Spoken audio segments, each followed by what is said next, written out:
Más del 40% de los españoles tiene miedo sobre su futuro financiero. ¿Hay algo que esté en nuestras manos hacer para remediarlo? Veámoslo.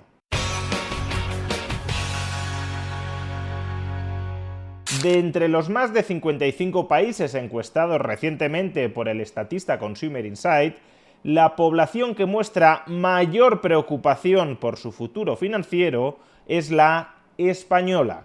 En particular, el 41% de todos los españoles sondeados en esta encuesta afirmaron estar preocupados por su futuro financiero, un porcentaje incluso superior al de países como Sudáfrica, Brasil o México.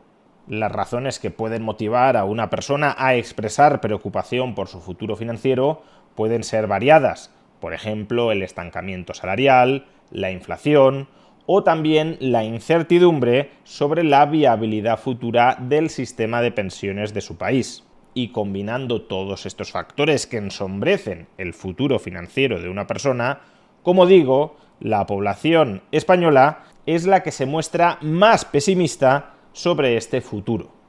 Y en parte es comprensible que exista esa ansiedad financiera hacia el futuro, porque cuando uno está preocupado por su futuro financiero, lo que tiende a hacer es ahorrar.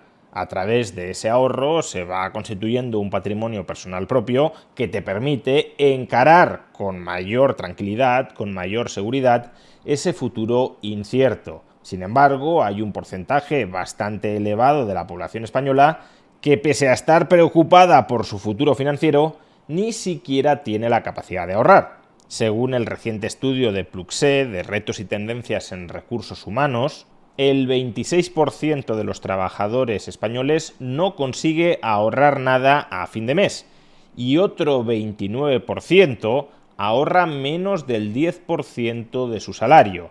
Es decir, que el 55% de los trabajadores españoles ni siquiera ahorra periódicamente el 10% de lo que ingresa por su salario. Luego es verdad que hay un tercio que sí ahorra un porcentaje más razonable de ese sueldo, entre el 10 y el 30%, y por último ya tenemos un 12% que ahorra más del 30% de su salario. Estos datos, por supuesto, habría que matizarlos, porque, por ejemplo, si un trabajador español se ha comprado una vivienda a través de una hipoteca, la amortización de la cuota hipotecaria que mes a mes va llevando a cabo en realidad constituye ahorro, porque se va capitalizando, reduciendo el pasivo que pesa sobre un activo, la vivienda. Y en este tipo de encuestas no se suele incluir la amortización del préstamo hipotecario como parte del ahorro que periódicamente consigue amasar una persona. Si se incluyera, probablemente el porcentaje de trabajadores españoles que no consigue ahorrar nada a fin de mes o que ahorra menos del 10% de su salario a fin de mes sería sustancialmente más bajo. No sería el 55%, sino un porcentaje menor. Pero aún así, que más de la mitad de los trabajadores españoles, después de costearse la amortización del préstamo hipotecario, no consiga ahorrar ni siquiera el 10% de su salario, no nos indica una posición económica muy holgada dentro de un grupo de personas que, como hemos visto, está ampliamente preocupado por su futuro financiero. Y desde luego, para cambiar sustancialmente esta situación financiera en la que se hallan muchísimas personas, es necesario modificar radicalmente muchos asuntos. Desde garantizar, que no lo está en la actualidad, la sostenibilidad del sistema de pensiones, a posibilitar un modelo de crecimiento en España donde no solo aumente el empleo, sino también la productividad de ese empleo y, por tanto, de manera sostenida los salarios. Con mayores salarios, desde luego, el margen para ahorrar se incrementa. Y hacer todos estos cambios institucionales, desde luego, no está individualmente en nuestras manos. En nuestras manos, en realidad, solo tenemos la capacidad de mejorar en el margen la gestión de nuestras finanzas personales, ya sea optimizando nuestro consumo para aumentar un poco nuestra capacidad de ahorro, o ya sea invirtiendo mejor ese ahorro. Este es un tema del que ya hemos hablado en otras ocasiones y que, correctamente interiorizado, puede contribuir a despejar algo el incierto panorama financiero de muchas personas. y es que el interés compuesto es un aliado financiero muchísimo más potente de lo que la mayoría de personas intuitivamente llegan a ser conscientes. Tomemos el caso de un inversor que consigue una rentabilidad real después de inflación del 7% al año.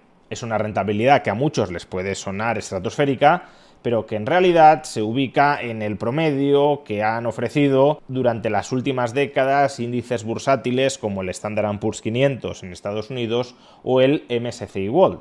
Son índices que a lo largo de 40 o 50 años han arrojado una rentabilidad de en torno al 10,5-11% anual antes de inflación y que, deduciendo la inflación, nos llevaría a una rentabilidad real de en torno al 7, 7,5 o incluso 8%. Pero tomemos una rentabilidad real del 7% anual de media. El sueldo medio en España es de 28.000 euros anuales y ya hemos visto que un 45% de los españoles tienen capacidad para ahorrar cada año más del 10% de su salario. Tomemos que un trabajador promedio ahorra cada año el 20% de su salario, es decir, 5.600 euros anuales, y que lo reinvierte a uno de estos índices globales a esa tasa de retorno promedio del 7% anual después de inflación. Pues bien, a lo largo de 40 años, ese inversor conseguiría acumular de esta manera un patrimonio bursátil de 1,2 millones de euros. 1,2 millones en términos reales, porque ya hemos deducido la inflación de la rentabilidad que ofrecen esos índices bursátiles. Es decir, que sería un patrimonio con un poder adquisitivo equivalente al que hoy tienen 1,2 millones de euros. Algo que desde luego contribuiría a despejar mucho el panorama de incertidumbre financiera al que se puede enfrentar una persona. Este plan de ahorro, u otro parecido a este, es algo que, por cierto, puedes ejecutar a través de la plataforma de la entidad que apadrina este vídeo, Trade Republic. A través de la aplicación de Trade Republic puedes configurar una orden periódica de ahorro e inversión en algún ETF que replique alguno de estos índices que acabo de mencionar o que tenga otra composición distinta de activos financieros que el ahorrador considere que tiene un buen potencial de largo plazo. Las comisiones que cobra Trade Republic por toda esta operativa son muy bajas, de apenas €1, de tal manera que el ahorrador se asegura que la rentabilidad que históricamente han proporcionado estos índices no sea devorada por las comisiones del intermediario. Además, justamente en este momento, Trade Republic acaba de lanzar una campaña junto con la marca de ropa Kappa con el provocativo eslogan que pretende ser una apelación a la juventud europea de Retire Rich, es decir, jubílate rico. Y obviamente si uno aspira a jubilarse rico o al menos con un cierto acomodo patrimonial, es absolutamente imprescindible que ese alguien se dedique desde la más temprana edad a ahorrar y a invertir a una rentabilidad como la que hemos mencionado antes. Si quieres obtener más información sobre Trade Republic y empezar a construir tu plan financiero de ahorro e inversión periódica, puedes obtenerla pinchando en el enlace que aparece en la caja de descripción de este vídeo o en el comentario destacado. Pero desde luego uno podría objetar que las personas que sienten mayor zozobra por su futuro financiero probablemente no sean las que estén cobrando el salario promedio y tengan una capacidad de ahorro adicional a la amortización de su préstamo hipotecario de en torno al 20% de su salario. Probablemente el 40% de la población española que hemos visto que está preocupada por su futuro financiero sean trabajadores que cobran menos de 28.000 euros anuales y que además tienen una capacidad de ahorro sustancialmente inferior a ese 20% que hemos supuesto en el ejemplo anterior. Pues bien, en esos casos, como es evidente, la capacidad para construir un patrimonio personal acomodado es sustancialmente menor, pero eso no significa que sea nula y que deba despreciarse o desdeñarse. Tomemos el caso de un trabajador que cobra anualmente 20.000 euros, un sueldo por debajo ya no del salario medio, sino también del salario mediano en España. Y supongamos que ese trabajador puede ahorrar mensualmente el 6% de ese salario, es decir, unos 100 euros mensuales o 1.200 euros anuales.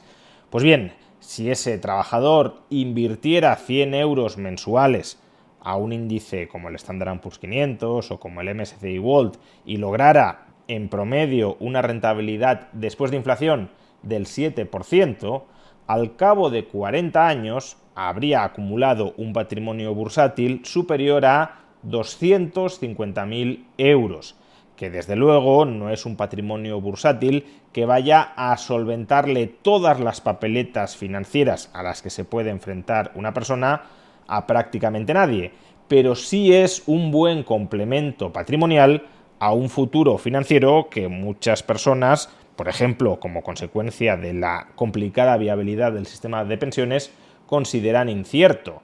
Digamos que se puede atravesar mejor ese futuro financiero incierto con un patrimonio bursátil de 250.000 euros que sin él. Por tanto, sí, hay muchas cosas que no podemos hacer para mejorar nuestro futuro financiero porque están en manos de una oligarquía política que no tiene ninguna intención de reformar las bases institucionales que están parasitando y empobreciendo a una parte muy cuantiosa de la sociedad española. Pero que no esté en nuestras manos cambiar muchas de las cosas que mejorarían nuestra situación financiera no significa que estemos absolutamente mancos, absolutamente incapacitados para, desde unas circunstancias que no son las óptimas, tratar de que nuestro futuro sea al menos un poco mejor de lo que lo sería sin ahorrar y sin invertir.